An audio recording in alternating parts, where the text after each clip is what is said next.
प्रशांत किशोर जी हमारे पार्टी के राष्ट्रीय अध्यक्ष श्री उदय सिंह जी हैं उपस्थित। आप लोग कोई दिक्कत प्रश्न हो तो स्वागत है। पहला प्रश्न ये है कि ऐसा कहा जा रहा था कि चुनाव छठ के बाद हो, अगर छठ के पहले होता तो ज्यादा चांसेस होता कि जो युवा बाहर से आ रहे हैं, क्योंकि ज्यादातर जो जन सुधार के वोटर्स होंगे वो बाहर ही क्यों होंगे, जो पलायन करके गए हैं। लेकिन अब तो छठ के बाद चुनाव है, तब तक तो लोग जा चुके होंगे वापस अपनी नौकरी में, तो जन सुधार को कितना नुकसान होगा? ऐसा प्रतीत होता है कि तिथियों को जानबूझकर ऐसे समय में रखा गया है कि इनका मानना है कि जो बाहर से आएंगे वो चले जाएंगे, लेकिन हम लोगों का मानना है कि जो लोग बिहार के बाहर हैं और यहाँ आएंगे वो अपने 10 दिन की नौकरी कमाई सब कुछ गंवा कर यहाँ रहेंगे। और जो ये सरकारी पक्ष या इलेक्शन कमीशन की मंशा है कि वो लोग चले जाएंगे और तब वोट होगा, ऐसा नहीं होने वाला है। जो लोग यहाँ आएंगे, याद कीजिएगा कि ये वही लोग हैं जो कोविड के समय में पैदल और साइकिल पर चढ़ के अपने घर पहुंच गए थे। ये लोग बिहार से तब तक नहीं जाएंगे जब तक बिहार को बदलने में अपनी सहभागिता ये नहीं दर्ज कराते हैं। और हमारा मानना है कि एक भी वो व्यक्ति जो दिवाली और छठ के समय में यहाँ आएगा, वो एक भी व्यक्ति ऐसा नहीं होगा जो बिहार से चला जाएगा बिना अपने मत का प्रयोग किए हुए। 6 तारीख को शरद कार्तिक पूर्णिमा है, 6 तारीख का वोटिंग है, क्या इसका प्रभाव पड़ेगा? ये जो भी करना चाहे, बिहार के लोगों ने मन बनाया है कि अपने मत का प्रयोग करेंगे, बिहार में बदलाव करेंगे, एक अपने लिए अपनी व्यवस्था बनाएंगे। और ऐसे ये जो भी रोड़े अटकाना चाहें, हमें नहीं लगता कि ऐसा कुछ होने वाला है। बिल्कुल मतदान शांतिप्रिय ढंग से और बहुत भरपूर मत में होगा। प्रशांत जी, चेहरे पे थोड़ा सा टेंशन तो दिख रहा है इस बार। एकदम टेंशन मुक्त हो गए। टेंशन 3 साल 3.5 साल जो विद्यार्थी पढ़ता है उसको ही परीक्षा से पहले टेंशन होता है। जो विद्यार्थी पढ़ता नहीं है उसको कोई टेंशन नहीं। उसको मालूम है कि पढ़े ना पढ़े हमको फेल ही होना है। जो पढ़ता है वो आदमी टेंशन में रहता है कि भैया हम पढ़े हैं और हमारा परीक्षा अच्छा हो। मेरी समझ से आज बिहार के लोगों के राजनीतिक बंधुआ मजदूरी के खत्म होने का ऐलान हुआ है।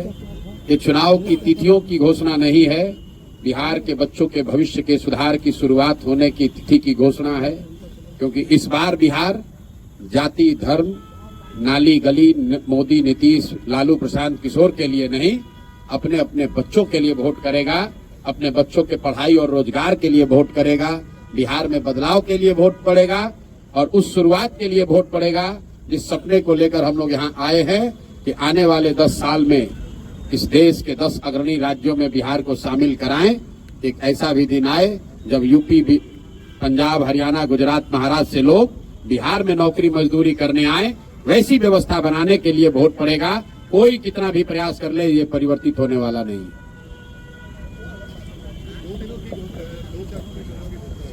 बहुत बेहतर है। पहले जो बिहार में 4 चरण 5 चरण में जो चुनाव 2015 में हुआ था, पिछले बार चुनाव 3 चरणों में हुआ था, तो ये कहीं ना कहीं लोगों का मानना है ये कई चरण के जो चुनाव होते थे कि उस समय मोदी जी का जलवा होता था। और भाजपा के लोग कई चरणों में चुनाव इसलिए कराते थे ताकि ज्यादा से ज्यादा मोदी जी आए और प्रचार करें। ये ऐसी सोच रही है उनकी। मैं भी उस दल के साथ काम मैंने किया है और हम लोग जानते हैं, इसीलिए ऐसे 8-8, 9-9 चरण में चुनाव कराए जाते थे कि ज्यादा से ज्यादा मोदी जी की सभाएं हो सके। अब कहीं ना कहीं भाजपा ने भी मान लिया है कि भैया मोदी जी कितना भी सभा कर ले, उससे परिणाम बदलने वाला नहीं है। इससे अच्छा है भैया 2 ही चरण में कराकर खत्म करो। बिहार की जनता ने बदलाव का मन बना लिया है। ना नीतीश जी प्रचार कर सकते हैं, ना मोदी जी के आने से कुछ होने वाला है। बिहार में जिसको प्रचार करना था लोगों ने 2 साल 3 साल कर लिया, सुन लिया। अब अंतिम 1 महीने का प्रचार प्रसार का समय है। लोग एक बार उम्मीदवारों को देखेंगे और सही लोगों का चुनाव करेंगे। जनसुराज ही एकमात्र ऐसा दल है जो कह रहा है कैमरे पर कि मेरे भाई एक बार संकल्प लो, अपने बच्चों के लिए वोट दो, सही लोगों को जिता कर लाओ। अगर जनसुराज से भी गलत आदमी खड़ा हो जाए उसको भी हराओ। हर हालत में इस बार बिहार के लोगों को संकल्प लेना है कि अच्छा आदमी ही जीतना चाहिए। जनसुराज जीते या न जीते, भाजपा जीते या न जीते, मोदी, प्रशांत किशोर, नीतीश, लालू जीते या न जीते, बिहार जीतना चाहिए, बिहार के बच्चे जीतने चाहिए। इसलिए कोई गलत आदमी को वोट मत दो। अगर वोट दोगे तो याद रखना अगले 5 साल इसी भ्रष्ट व्यवस्था के साथ जीना पड़ेगा। बच्चों को बेरोजगार होना पड़ेगा, युवाओं को बाहर मजदूरी करनी पड़ेगी। मेरे भाई जो बोओगे वो काटोगे। तो ये मौका है बुआई का, बढ़िया लोगों को जिताइए जो अच्छा लगता है उसको जिताइए, तभी आपका और आपके बच्चों का जीवन सुधरेगा। बिहार में आम आदमी पार्टी ने अपने उम्मीदवारों की पहली सूची जारी कर दी है, आपसे पहले बाजी मार ली आम आदमी पार्टी ने। अब ये कोई पार्टी है? बहुत लोग, बसपा वालों ने भी जारी कर दिया, मीम वालों ने भी जारी कर दिया। भाई यहाँ 3 सीधा त्रिकोणीय मुकाबला है। लोग महागठबंधन के उम्मीदवारों के बारे में पूछ रहे हैं, लोग एनडीए के उम्मीदवारों के बारे में पूछ रहे हैं, और उससे बढ़कर लोग जनसुराज के उम्मीदवार का इंतजार कर रहे हैं। बाकी जितने लोग हैं उसका कोई मतलब नहीं है। 100 में 90-95 वोट इन्हीं 3 गठबंधनों में बंटना है, इन्हीं 3 पार्टियों के बीच में बंटना है। तो लोगों को चुनाव करना है, लोगों ने तय कर लिया बदलाव करना है, तो भैया भाजपा एनडीए तो गई। अब उनको चुनना है कि या तो 15 साल की जंगल राज की व्यवस्था को वापस लाना है, आकि नई व्यवस्था जनसुराज को बनाना है। निर्णय जनता को करना है। इस चुनाव को प्रशांत किशोर कितना चुनौतीपूर्ण मानते हैं? प्रशांत किशोर सारे चुनाव को चुनौतीपूर्ण मानते हैं। पढ़ाई, परीक्षा, चुनाव, युद्ध, ये इसको कम चुनौतीपूर्ण मानने वाले लोगों की हमेशा हार होती है। हम लोग सारे जो भी सामने चुनौती है उसको सीरियसली लेते हैं, उसके लिए ईमानदारी से प्रयास किया है, और जो प्रयास किया है वो समाज के सामने है, अब समाज पर है। अब हमारा जो प्रयास था वो करीब करीब अंतिम चरण में है। जनसुराज का प्रयास अंतिम चरण में है। अब प्रयास के ऊपर विचार करके वोट देने का काम बिहार की जनता को करना है। जीत हार प्रशांत किशोर की नहीं होनी है, जीत हार जनसुराज की नहीं होनी है, जीत हार बिहार के लोगों की सोच की होनी है कि आप अगर अच्छे लोगों के साथ खड़े हैं कि आप गलत भ्रष्टाचारियों, लुटेरों के साथ रहना चाहते हैं। बिहार की जनता को तय करना है। बिहार जैसे ही आप प्रत्याशियों के नाम का ऐलान कीजिएगा वैसे ही आपकी पार्टी में भगदड़ मचेगी। भाई ऐसा है, विरोधी पिछले 3 साल से कुछ न कुछ कहे ही जा रहे हैं।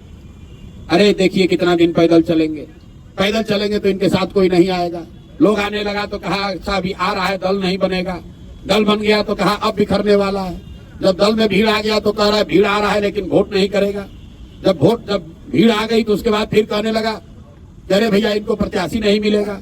जब उनकी आशा अपेक्षा से ज्यादा प्रत्याशियों की भीड़ लग गई तो कहता इतना ज्यादा प्रत्याशी है कि अब विस्फोट हो जाएगा। एक भी आदमी कहीं छोड़कर नहीं जाएगा, आप चिंता मत कीजिए। कई लोग जनसुराज की जब भी चर्चा कर रहे हैं तो इस तौर पे कर रहे हैं कि जनसुराज जो है वो नुकसान पहुंचाएगा। किसी खासतौर से पहले महागठबंधन की चर्चा हो रही थी, अब ज्यादा चर्चा इस बात की हो रही है कि एनडीए को नुकसान पहुंचाएगा। तो वाकई किसको नुकसान पहुंचाएगा? दोनों को नुकसान पहुंचाएगा। गणित आप समझ लीजिए। सर सामने पिछली बार दोनों गठबंधन को मिलाकर 72% वोट पड़ा है। तो जितने आप लोग पत्रकार अनुभवी लोग हैं जो ये कह रहे हैं कि जगह नहीं है, तीसरे का विकल्प का जगह कहाँ है, तो आप समझिए कि पहले तो भाई दोनों गठबंधन को मिलाकर 72% वोट पड़ा है, मतलब 28% लोगों ने तो पहले से ही इनको नकारा हुआ है। तो उस 28% का एक बड़ा वर्ग जो है वो जनसुराज को वोट करेगा। और दूसरा मेरा जो सबसे बड़ा आलोचक है, आपकी गणना को ही मान ले कि भैया दोनों का वोट थोड़ा थोड़ा काटेगा। मान लीजिए आपका जो भी गणना, हमारे पास तो थर्मामीटर है नहीं कि बता दें किसका कटेगा कितना, लेकिन इतना तो सब मान रहे हैं कि दोनों का कुछ न कुछ नुकसान होगा, किसी का ज्यादा थोड़ा किसी का कम। अगर दोनों दल का 10-10% भी नुकसान हुआ तो उसमें जोड़ दो भैया 28% और 10-10% दोनों का काट दीजिए, कहानी खत्म। आपको लग रहा है कि भैया ये अरे ये कैसे होगा, हमको दिख रहा है कि इससे आसान तो कुछ है ही नहीं। आप लोग कह रहे हैं भैया इनका MY समीकरण है, और आप यही कह रहे हैं कि ना भैया 10 में एगो दूगो तो MY समीकरण वाले लोग भी आपको वोट दे रहे हैं। 2-3 मुसलमान यादव भी तो जनसुराज को वोट दे रहा है। तो भैया अगर 2-3 मुसलमान और यादव वोट दे रहा है तो 10% वोट उनका गया। आप कह रहे हैं एनडीए का ज्यादा कट रहा है तो 10% से ज्यादा उनका जोड़ दीजिए। 28% और 10% जो कटा महागठबंधन का और एनडीए का जितना कट रहा है वो जोड़ लीजिए, आपको पता चलेगा कि जनसुराज को कितना वोट आएगा। हमने आपको कहा कि हमको गाली देने के नजरिए से बहुत लोगों ने कहा ये वोट कटवा पार्टी है। हम कहते हैं हम ये हमारा मेडल है, हम वोट कटवा पार्टी हैं, दोनों का इतना काटेंगे कि दोनों कट के साफ। आप चिराग पासवान की तारीफ करते हैं, चिराग पासवान आपकी तारीफ करते हैं, तो क्या कहीं आने वाले दिनों में के बीच में खिचड़ी तो कोई नहीं पक रही है?